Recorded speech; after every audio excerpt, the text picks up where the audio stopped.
Once upon a time, in a quiet village tucked between golden fields and dusty roads, there lived a poor boy named Arif. His home was a small mud house with a leaking roof, and his family survived on what his father earned from working in other people's farms.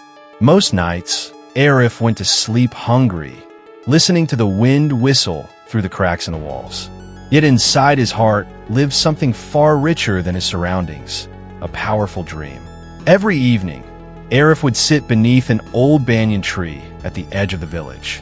While other children played games or chased goats, Arif stared at the sky, watching airplanes pass above the clouds. He would imagine himself inside one of them, flying toward a future bigger than anything his village had ever known. The villagers often laughed at him. "Why do you look at the skies so much?" one man once asked. "Do you think dreams will fill your stomach?" another joked. But Arif didn't let their words shrink his vision.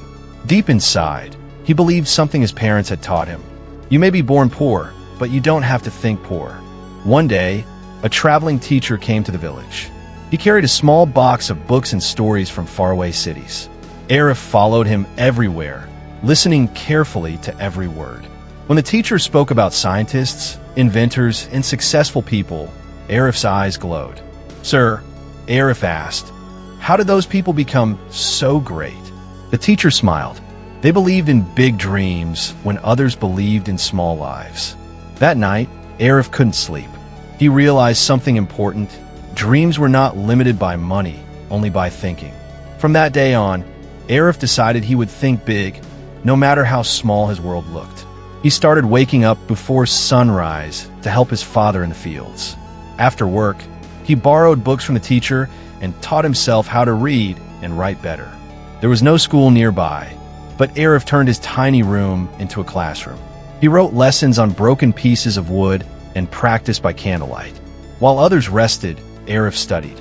While others complained, Arif planned. Years passed, and his dedication began to show.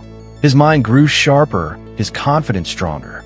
One day, he heard about a scholarship in a faraway city for talented students from poor backgrounds. Thousands of children would apply. Most villagers told him not to try. "People like us never get those chances," they said. But Arif remembered his promise to himself. Big dreams create big futures. With shaking hands, he filled out the application. He wrote about his village, his family, and his dreams of building a better life, not only for himself, but for everyone he loved. Weeks later, a letter arrived. Arif had been selected. His mother cried. His father stood silent, unable to believe it. The same villagers who once laughed now stared in awe. The journey was not easy. The city was loud, crowded, and overwhelming.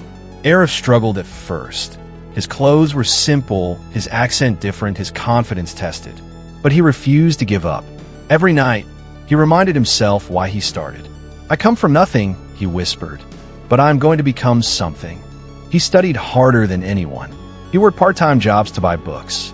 He failed sometimes, but each failure only made him stronger. Slowly, he rose to the top of his class. Years later, Arif became a successful engineer. He built bridges, designed buildings, and earned more money than anyone in his village had ever imagined. But he didn't forget where he came from.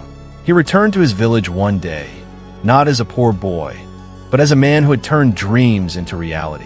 He built a school, brought electricity, and created opportunities for children, just like he once was. Standing under the same old banyan tree, Arif smiled. The sky was still wide, but now he was closer to it than ever. And the village finally understood. A poor boy with a big mind can build a rich future. Because when you think big, you become big.